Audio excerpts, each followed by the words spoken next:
When you get into VR, there are a lot of firsts. There's seeing worlds in true to life scale, seeing your actual hand moving in game, and then there's that moment when you commit absolute atrocities against people and you're just like, am I okay? Is this fine? I'm just a lowly urn salesman. Sorry, I thought you guys wanted that. I'm of course talking about Blade Sorcery, the game that made all of us question our own sanity. They say video games don't cause violence, but this genre, it causes some feelings. It's polished, it's broke new ground, but after 5 years, is it worth it? Well, yes, of course it is. It's basically one of VR's main calling cards. Even people who usually dislike VR usually love this game, or at least know about it. Jug delivery. So last year, Blade Sorcery finally left early access, and how the f*** has it been a year since then? What the hell? And during that early access period, they refused to release anything but tiny little gameplay mechanics with no content for literally half a decade. There's a sandbox, cool, but it's just killing people. Oh, there's mods, but it's just killing the same people with Halloween costumes on. Oh, there's magic, and it's just killing people, but you get to burn someone alive or shock them to death, that's healthy on the mind, right? But given all of its hype and how big its release was to everyone at the time, why does Blade Sorcery just feel off? So we're going to be talking about Blade Sorcery, but I also want to show you some other crazy games at the same time, because so many people know about Blade Sorcery, but don't even know that these other games exist. Oh, bro. Bro just survived a hammer to the noggin. This guy's invincible. Oh, never mind. His skull was dense, his neck wasn't. So first up is a game that has some people on the fence, and I totally understand why. Battle Talent you can picture as more of a classic fantasy hack-and-slash game. You face off against goblins, skeletons, humans, all with different fighting styles, and with even more niche fighting styles among those factions. Oh, that's sick!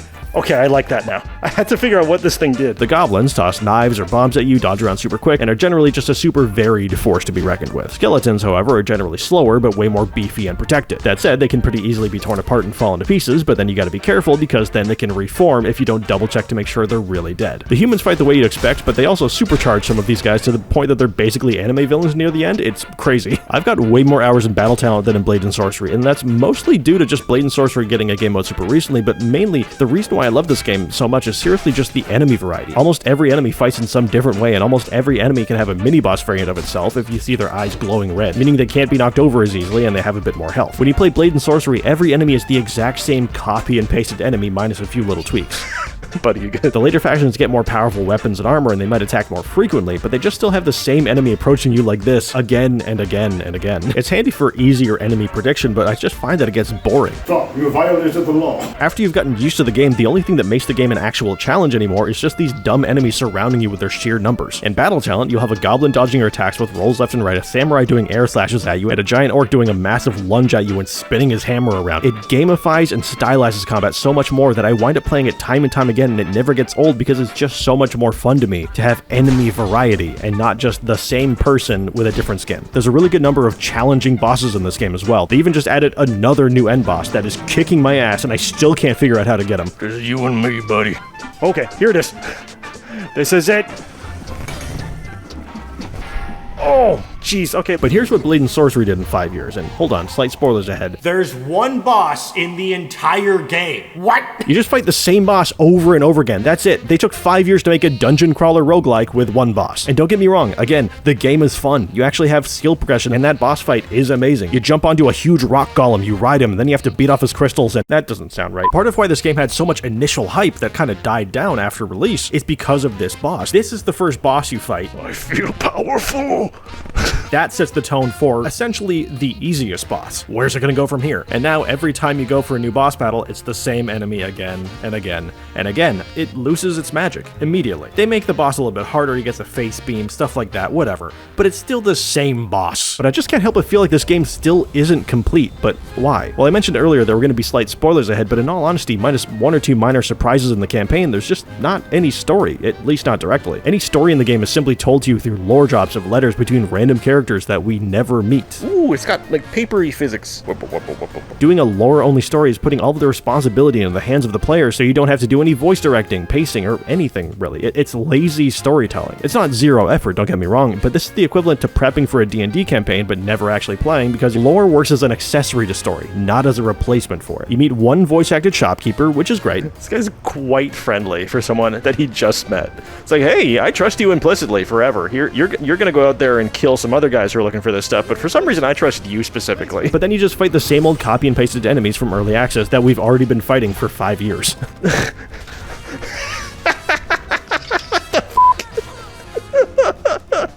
He spawned inside a barrel that just died. Oh my god. But all of that said, the game is crazy polished. The physics are way more reliable than any other VR combat game. The magic in Blade and Sorcery is unmatched, and the boss, again, is insanely fun. I just wish there was more of it, because I love this game. It just feels like it's still a sandbox game in early access. It doesn't feel done. Even when you finish the game, it's just a cutscene. Am I just gonna get freaking completely Thanos snapped right now? There's not even there's no final boss, there's nothing. Oh, I'm in space? I'm in space. Okay. It's a high quality Earth right there. Oh, we're firing the Halo rings. Oh, jeez. We really are. Oh, man. Oh, jeez. I just wiped out all sentient beings in the galaxy. So I guess I'm dead, right? I've gotta be dead. Some kind of story unfolded just there. Through the ashes of sacrifice to Kaiosva, may the Kemenet preserve this. What? This is so dumb. I don't know what their intent was with this at all. Is it a story game or not? Make up your mind. Ooh, the top. Oh, you did. Not you did it, just you did. What? Now, switching gears to something a little more unique, a game I always recommend to people who love VR combat is Underdogs. This game can be summarized pretty easily. It is a mech boxing roguelike with gorilla tag movement. And it's seriously a workout too. Not only do you need to keep moving to get to or away from enemies, but they made speed and momentum critical to actually doing damage in this game. You need to swing hard and fast to take enemies out, so the more brutal you are, the easier the game will be for you. That said, make sure you set up your play space correctly. Oh, my poor TV. They've also been making a lot of improvements since the last time I talked about this game too. There's a sandbox mode with a level editor and scripting, and they just recently announced that they're actually adding multiplayer to the game, which, if they do it right, it's gonna be sick. I told them this already, but I'm gonna put it here as well. I seriously think they should add a 3v3 soccer mode to this game, because god damn it, I want full contact mech soccer so bad. Yeah, I have like nothing to say when I play this game. It's actually kind of silly. I'm just like, that speaks volumes to the actual game itself though, is that I'm just so happy to be here in this game. That there's nothing going on in my head to have to entertain myself with making fun of anything. It's just fun. Oh my gosh. Jeez, this horse is crazy loud. What's happening? He ran me over. My bad. You dead? No. But you're knocked out. You're knocked out. You are dead. No, you killed me. You killed me. Good job. Now, this section of the video right here is sponsored by another VR combat game, Duel VR. I was already making this video anyway, so when they asked if they could just sponsor it, I figured, hey, why not? And it's actually super cool to see this 1 to 2 person team making this multiplayer first combat game that's now switched over to being free to play. But here's what they're actually doing different. Oh my god. Oh! Oh, you son of a bitch. Yeah, in this game, you do not have plot armor. If a sword hits you hard enough in the right spot, that limb is coming clean off, buddy. If you lose a leg around the middle of your thigh, surprise, you're gonna bleed out. I need these legs. I need these legs. These are my dancing legs. No. And if a blunt weapon hits you in the elbow, your arm's gonna bend in ways that they didn't teach you in Pilates. Did you break my arm? You son of a bitch. Oh god, my hand is right here. You son of a bitch. This is so weird. Oh yeah. I still got you. Is there a way for me to relocate my? Oh no, that's not coming back. I was looking. Oh yeah, how did you get that? You dropped me, you dumbass. So Duel VR has been around for a while, and it's doing something that's a little bit different in the VR combat scene. It's not as polished as Blade and Sorcery, but they're not really trying to be. The game is first and foremost focused on having VR combat physics that work in real time with multiplayer opponents. They do sell a single-player roguelike mode separately, though, if you just want to play by yourself. And even though they're not going for polish, they are going for realism. So if you have armor on, you aren't getting sliced in those points anymore. If you're wearing a full-on helmet, you're protected, sure, but have fun seeing where you're going. They even just recently added in a new jousting mode that's actually really fun. It's got a new motion-controlled VR horse mechanic that they're working on, too. For the king! Ready yourself and your steed, evil being. Oh god. Got him! Ha ha! Huzzah! Whoa! Now wave to the crowd, Chestnut. And like I said, this game is not perfect, but to me there's something beautiful in a game that has goofy glitches and mechanics. Ow! Ow! My horse! No! You ass! This is unknightly. This is unknightly, sir. It's charming when things break, and it makes it more fun to me. Are you jet fencing with a lance? Yeah, what about it? A lot of blood. Oh! Ow! Run him through! Lance fencing? Hell yeah, dude. That's sick. Oh, that was good. Oh, no! My leg! Got him. Damn it, armor! You do not protect me! Oh, I knocked myself over. Oh, my leg's busted. My leg is busted. I'm down. And for some reason, internally, I'm the one who finds all the new glitches somehow, so the devs just call things Larry glitches at this point. What happened? What's happening? What's happening? Drop your sword, drop your sword, drop your sword. The fuck? I've either got very good luck or very bad luck. No! No! Oh my god, I bled out. They also asked me recently to voice act one of the characters in the game, so look out for the new shopkeeper NPC because that's me. I saw your last fight. Yeah, your form was sloppy at best. Great choice. Now give me money. Wait for it. Just up high, up high. Oh, no, not there. Not there. Not there. No. I wanted to get a high five thing going, but your fingers were a bit too straight there. Now, in a similar vein to Death Duel with limb-based combat, Dragon Fist is legitimately a kung fu VR combat game. It has a similar charm with some goofy physics, but it also takes advantage of muscle groups and weak points. Strike the throat with your fingertips to cause additional damage over time.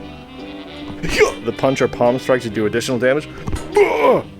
So we can do 5-point palm exploding heart technique on them. Strike the left eye with a finger jab to impair their vision? Is that really a thing? Bing! Bing! Left bicep. Ooh! Okay, this is pretty in-depth. Floating ribs slow their stamina recovery. If you hit them in the throat, it'll just do damage over time. You can blind your enemies. You can reduce their damage of their arms by hitting their biceps. And you can slow their stamina recovery by just breaking some ribs. Nothing's left for this guy. I blinded him, ruined his arms, he's winded, and his ribs are broken. This poor, poor man. I'm so sorry. More of a challenge. Let's do medium. Maybe I'm not strong enough for medium. I think every character you face is playable, but each of them has their own stats and abilities. Billy Lee. So when I chose to play as legally distinct Bruce Lee here, Billy Lee gets faster and stronger kicks, which I took full advantage of. Kick you in the shin. Ooh, ooh, big hit. Oh, big hit. Look at me go. Ooh, in the teeth. Billy Lee. Billy Lee. Billy Lee. Biggest back slap of the year coming. The combat is challenging and unique, and it's also just a great workout. Plus, just the fact that they added in a full-on slap to the face sound effect, it's so perfect, dude. I respect women, I promise, but it's just fun to do this.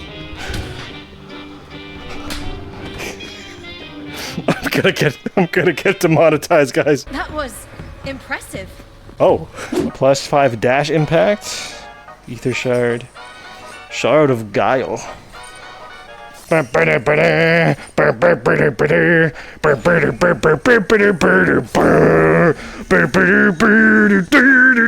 this game is something I've had in my library on Steam for a long time. I think it was in a Humble Bundle at one point, but I just let it sit there, completely unaware that Until You Fall is secretly one of the coolest VR combat games out there. That detail, listen. I'm easily entertained, but like, I feel like this is worth me being dumbfounded. I found my dumb today. There's a beautiful player model with impressively accurate full-body IK. Just a full body as well, it's so nice. Just the full-body IK is actually pretty accurate, too. Boop, boop, beep, boop, boop, boop, boop. I'm tapping my arm right now. And it's got surprisingly satisfying and challenging combat, considering that it's not free-form combat like the rest of these games. Oh, jeez. Oh, fight until you fall? Oh, that's where... I don't know the name of the game. It's more like it's a mix of Beat Saber and fantasy combat. I know that sounds weird. I wasn't sold on it at first either, but I was pleasantly surprised. Honestly, I'd seen footage of this game before and thought, well, wait, there's specific ways I need to block attacks? That's lame. But the more time I spent in this game, the more I realized that not only can it sometimes actually be a challenge, but this is the perfect intro game for someone just getting into VR combat. I always looked down on this game a little bit before because I always thought like, it's just like a weird like predetermined thing, but it's actually pretty damn fun. You still need to time your blocks with position and rotation, and you have to swing in specific directions if you want to deal the most damage possible. Wow, this is giving me like Halo 3, like Forerunner structure vibes. This is kinda sick. And sure, the game is probably the most colorful thing you've ever seen and ever will see, but once you're in it, the visuals kind of just become your reality. And honestly, I've only spent about 30 to 40 minutes in the game so far. Dude! Why have I not played this game? Just crushed a Jolly Rancher and turned it into a zero gravity. I can't talk. I was finishing up this video and I figured, I'll just give this game a shot. And it was good enough for me to throw it into the video last minute. So that says something. I'm definitely going to be playing this game more. Okay, you really have to like pay attention to the directions and everything. This is kind of like if Beat Saber was actually a combat game. This is kind of sick, dude. I'm actually having a lot of fun. Something I just realized is that every game in this video is available on Quest, including Duel VR, which, keep in mind, is in early access right now. It's a different version than what's on PC, but it is coming to Quest, and it's in the early access stage right now. Anyways, hope you guys enjoyed. Once again, huge thanks to the honorary Larrys on Patreon and YouTube on screen right now. You guys supporting me, that's amazing. Thank you. We recently just hit affiliate on Twitch, by the way, so from now on when we stream, you can watch on either platform, but on Twitch, now there's some fun channel point redeems, like this one that's a clip of my own voice from a video game that never got finished. It's just me screaming and dying. But anyways, I hope you guys enjoyed, and I'll see you in the next one. Cheers, guys. Oh, he got me. I think I'm getting the hang of it, though. You have fallen. Rise again. Hold on, just give me a minute. There's a thing called a refractory period.